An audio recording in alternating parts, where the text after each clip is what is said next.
What's up, everyone? Welcome back to another video. And today we're going to be going over a post called The Root Cause of Manifesting Anything into Your Reality.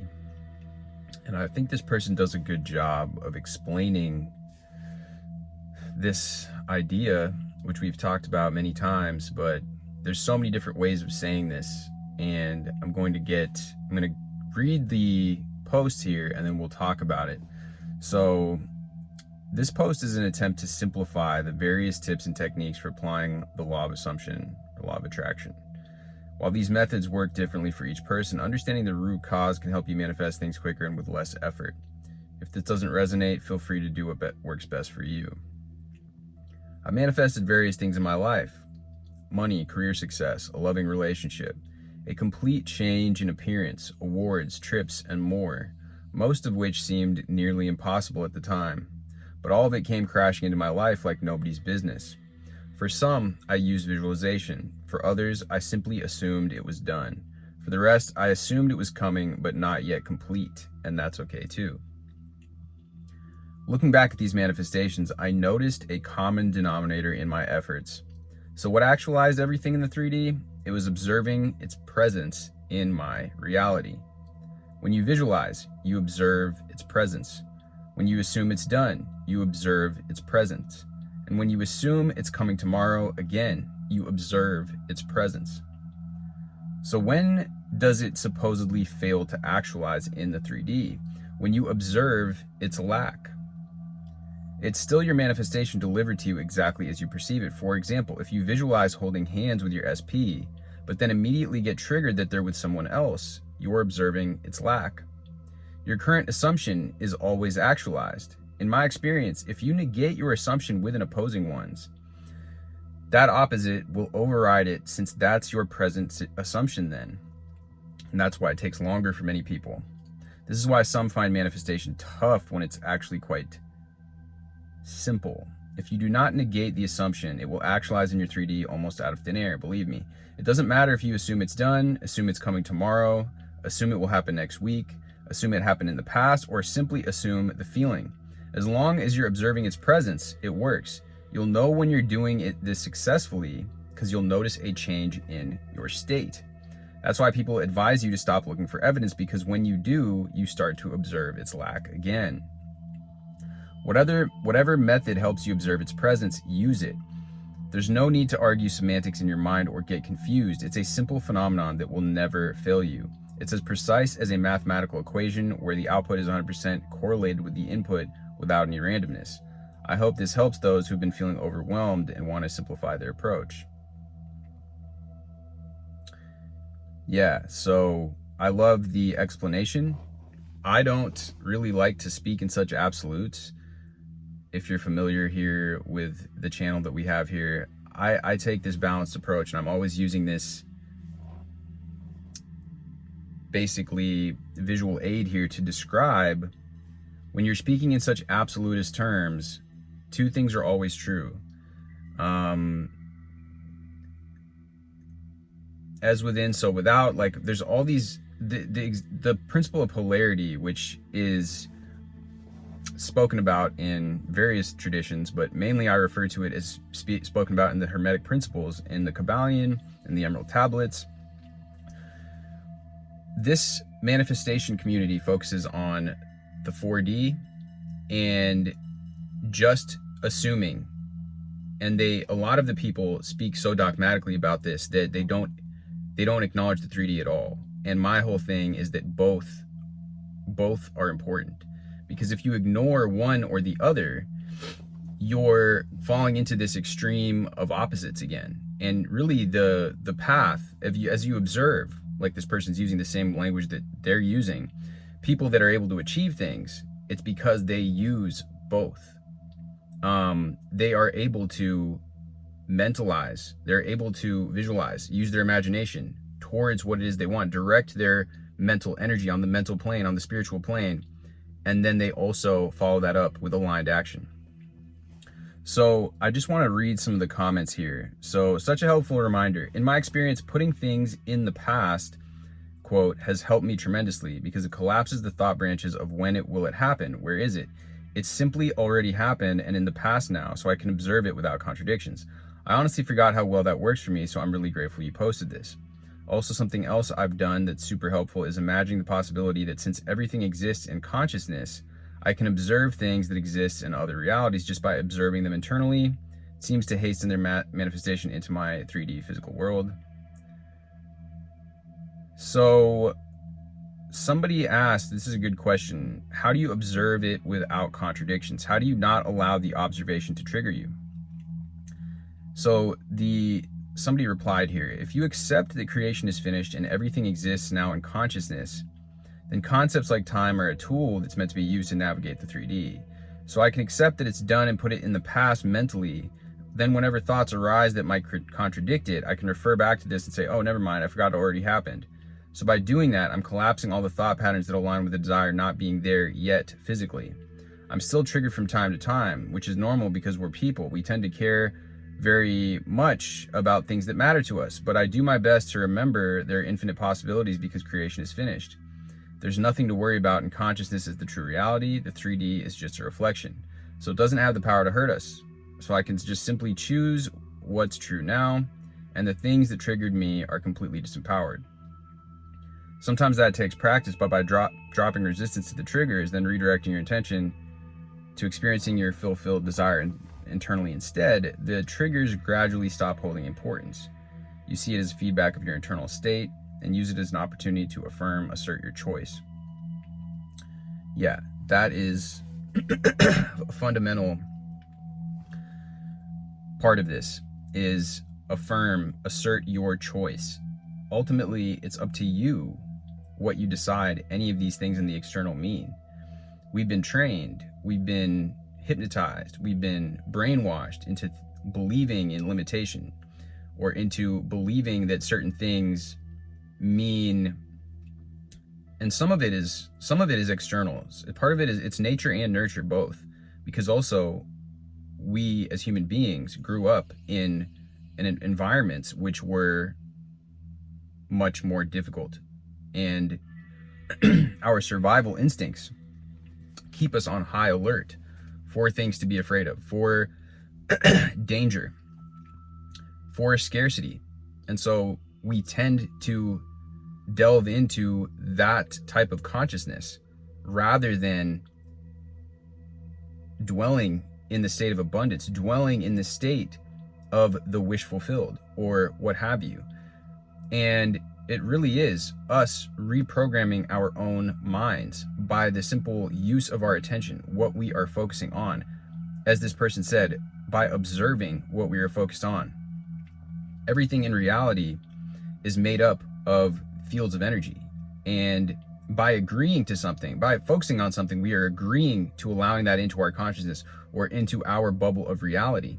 And that is making that more true. So whatever we focus on, whatever we assume, law of assumption, whatever we'll frame, whatever our perspective is, tends to make that true. That's the way that these energy pendulums, as Vadim Zeland calls them, egregores, as they're called in mystic philosophies, that's the way that they work. And the more and more energy something takes on by more and more people focusing on that thing. So again, that's why you are choosing your reality, as are many other people's. And so now we're living in these different bubbles of reality. And that's why you see that there's so many people that live in these different bubbles, and they can't even understand the other person's perspective because they're so caught up with that energy that it's pretty much it's what's informing them. They're not really consciously in control of their own thoughts or of their own person anymore. They're being led by the script that they've accepted. They're being led by the ideas that they've observed. They're being led by the notions and things that have seeped into their subconscious over time, but through repetition. And that's why robotic affirming and the act of repetition is so powerful. Because if you tell a lie often enough, if you accept this lie that you are unworthy, you're not good enough, you're never going to amount to anything, you don't have it as good as everybody else, that you are essentially a victim, you begin to take on this identity that sees everything through that lens. And you can see it in the people around you. The people that adopt this type of thinking, they'll be in a situation where you, as a third-party observer, you don't interpret it the way that they do, but they interpret it like, oh, the world is against them. Everything has just been stacked against them. The cards are stacked against their favor, right? And you can see it with other people. But the trick is to draw back your awareness from yourself so that you can begin to see how you do the same thing. We all have biases. It's impossible to completely be completely objective, but we can become more objective, and we can inform our lens of reality the way that we want to, so that when we observe things, we're seeing them through a different lens. We change that stormy, distorted, fogged up lens into a rosy colored glasses. And there's many techniques for doing this. Some of the ones that they spoke about here, and I have a bunch of techniques that I'm going to be releasing in the book, which is going to be releasing soon. And if you're interested in that, click the link in the description to get added to a list where I'm going to be sending out the book as soon as it's available to buy. But I'm going to also be covering some of these techniques in these upcoming videos so that we can essentially, basically, one way of saying this is just flipping the frame or flipping the perspective, so that when we observe anything, how is it that we're able to see, how can I use this? How is this could possibly work in my favor? You can use humor for this as well. You turn it into a joke. Sometimes when you agree and amplify, that's a technique that comedians use. There's a lot of different things that we can use in order to flip these thoughts, flip these frames of reference, so that we stop interpreting everything as negative, right? It's about using whatever in the moment works. Some of these techniques are completely the opposite.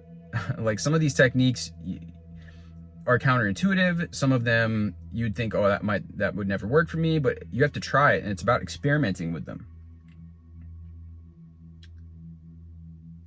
I'm going to read a couple more comments here before I wrap up this video. What's most important is to affirm that no matter what you do in life, you're always prospering and abundant, which includes money. I try not to get hung up on the how, because if you think about it, we are always changing, and over time, what you spend your time doing will change too. But your conviction that you always have more than enough money because God is your supply will never change. You could write down all the ways money could potentially come to you, just to expand your idea of what's possible, but focusing on the implication that you already have infinite wealth and supply. Also, you can still live your daily life while knowing that internally you've already asserted your new assumption. The 3D might change very quickly or gradually over time, so don't worry about fooling yourself into believing you're doing anything different literally in the 3D, because the evidence of your assumption being true is the assumption. The 3D world will conform, so don't worry. Just be grateful for where you are now and truly appreciate all the ways that you've already been abundant and prosperous. They're mentioning Florence Scovel Shinn's money affirmations. This person says, makes perfect sense. What is held in awareness is what manifests. I also like to assume it already happening and being in the state of having it after having acquired it a few months ago. So it's more of a contentment of having than trying to conjure up huge emotions constantly. Yeah, there you go. It's more about that state of neutrality, which we talk about, right? On the spectrum here. Somebody asked me recently in a recent video, how do you tell if your thoughts are really your own or if you're simply picking them up? Because I mentioned that a lot of our thoughts, we're literally picking them up from the environment that we're around. We're picking them up because we're repeating thoughts or ideas that we've heard from somebody. And one of the ways that you can tell is how emotionally like charged they are. If you think, and this is something that we all do as people, this goes back to this scale again, but what do we do as we grow up with people, or as we grow up with our parents? We tend to first idolize them. We tend to first put them on a pedestal. We view them like they're these gods because they take care of us. They provide everything for us. They're the ones, we learn about the world through them. They teach us everything. They're so much bigger than us, more powerful. We idolize them. We go through our teenage years where we don't agree with them. We start seeing their flaws. We start seeing all the things that we don't, maybe things that we didn't notice before, that we actually, things we disagree with them on. And we tend to demonize them. We tend to demonize our parents. We go through this phase where we don't want to listen to our parents, the rebellious phase, right? And then at the end, usually, most people that go through these phases in a healthy way and integrate them, we humanize them, and we see our parents for the human beings that they are.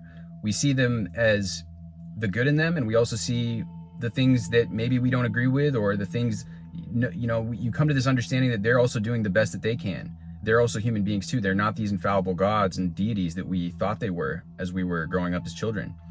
And the same thing, you can see this with celebrities. People put them on this pedestal. People do this in their relationships. And then with cancel culture, you got these celebrities on this pedestal. Somebody says one thing, or somebody does something, and then all of a sudden everybody's jumping on this bandwagon like sheep, demonizing this person. Well, we're all human beings. We all make mistakes, and to be flip-flopping back and forth, and the same with the relationship. If you look at a relationship and you think this person's going to save me, they're going to be my savior, you idolize them, and then the minute that they fall short of any perceived heroic pedestal that you put them on, that you demonize them. And I see this happening. I've seen it happen in my own life. This flip-flopping, it's like a flip, like a 180-degree flip, and it's definitely something that I think is happening more and more in our culture, unfortunately. And when you become aware of it, you can't unsee this, because this is happening a lot. If the more that we're able to humanize people, the more that we're able to come into a relationship with goodwill towards a person, the more that we are able to see them for their flaws, and see them for the things that we love about them, and maybe the things that also recognize that they're a flawed human being, the more that we can appreciate them, and the same within ourselves. A lot of people, you see this is what psychological projection is too, is certain people, what you repress tends to express. So the certain people that don't want to acknowledge the shadow within them, they don't want to acknowledge their own darker energy or darker impulses, or the humanity within us, which contains this light and this darkness again. And the more that you put that down, bury that down, you don't want you don't want anybody to know that you have this. You tend to virtue signal a lot, always trying to be politically correct. The more that dark energy comes out in a weird way, which is actually worse. The people that integrate the shadow, the people that are flawed human beings, they still live, and they try, and it's about realizing that you exercise a choice. We all might have that darkness that resides within us. We all have this shadow aspect. Human beings and humanity itself has the capacity for terribly destructive things, causing immense suffering to each other, as well as we have the capacity for good things and creating good things. So when you acknowledge that, and you attempt to integrate it within yourself, you're going to become more forgiving of other people. The people that repress these things, for example, you see somebody that does something, right? You get really involved in cancel culture. You have all these people that attack this person or the celebrity or whatever it might be, and there's all this vitriol and just very, very heavy, dark emotions, and you see the people leaving these comments and stuff.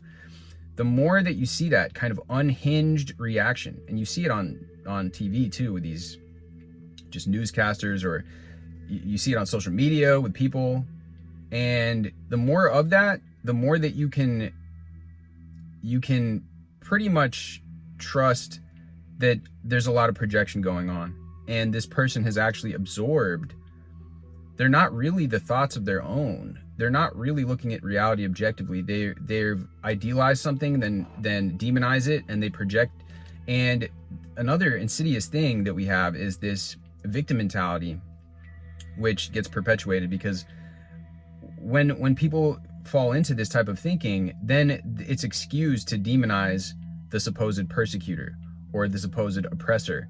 It's like they give themselves this hall pass that they have the free ability to victimize, become very tyrannical, and take on that type of energy, because they say, this person did this to me, so now I get this pass, this free pass to do this to this person or this group of people, or behave in this manner that is very destructive. Anyways, a little bit of a tangent, but that's essentially how you know whether you're picking up on other people's thoughts. And it's, again, this polarity.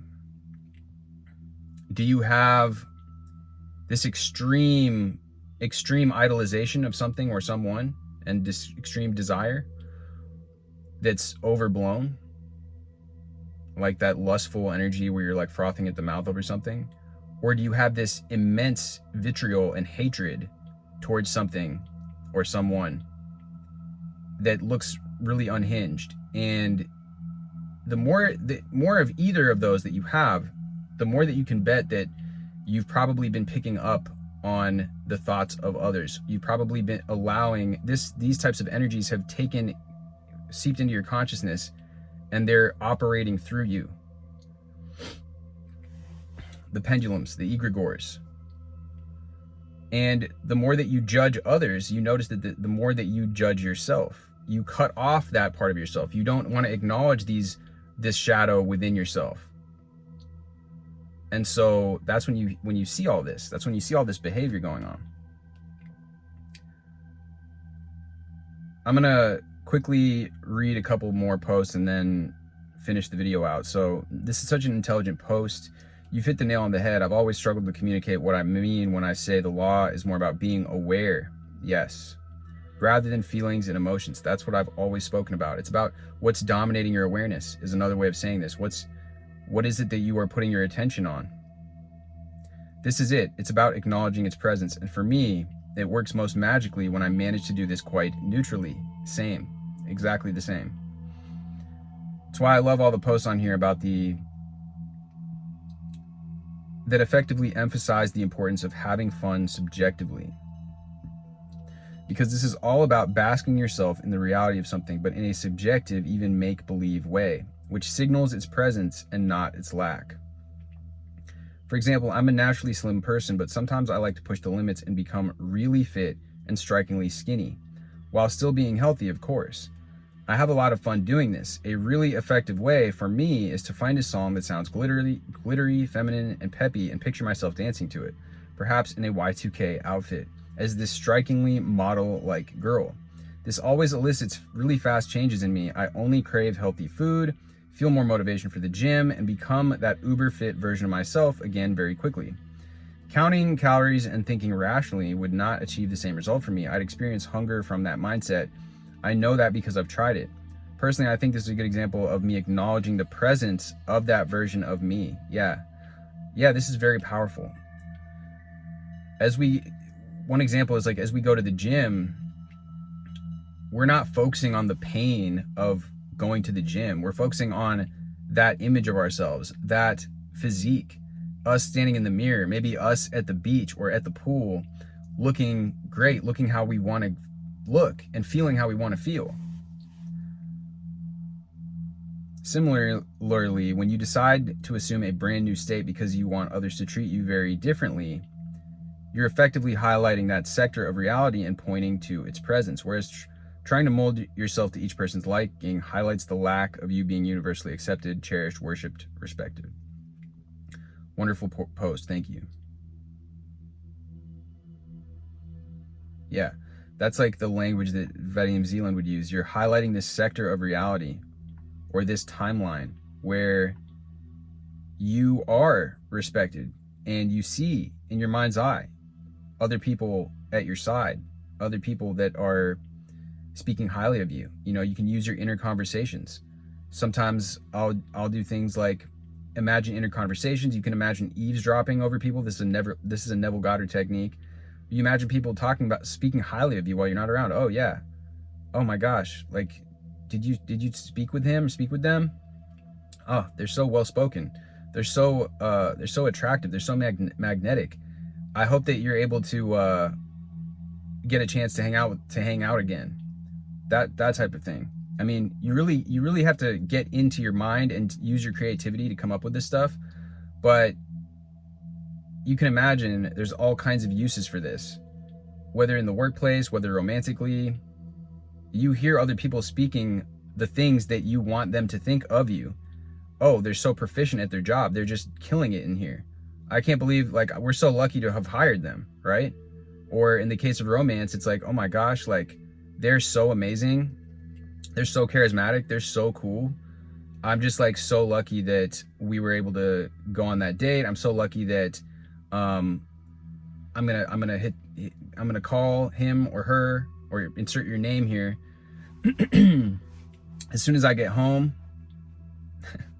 You know, there's just so many uses for this. So I'll probably do a video about that in particular, about inner conversations and inner imaginal scenes. If you guys are interested, I could do an entire video about that. But yeah, you know, this idea, I truly love your post. Earlier this week, I had a similar thought. I used the words, I can observe my perception, I can observe what I perceive, and as you say, what you perceive is the presence or lack of it. It really shifted something deeply for me because I became the observer and the one who chooses the perception. Exactly, it's a decision on an ongoing basis. It's your decision. How do you want to perceive something? This is where the simplicity lies in our power. For me, after 4 months of trying to control my thoughts, nothing happening, I manifested beautiful things in my life as well, but unconsciously, and it's a different thing doing it knowingly.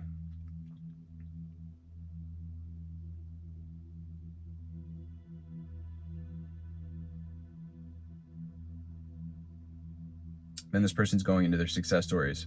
I can leave a link to the post here in the comments. Anyways, guys, let me know your thoughts down below. This video went on a little bit longer than I anticipated, but a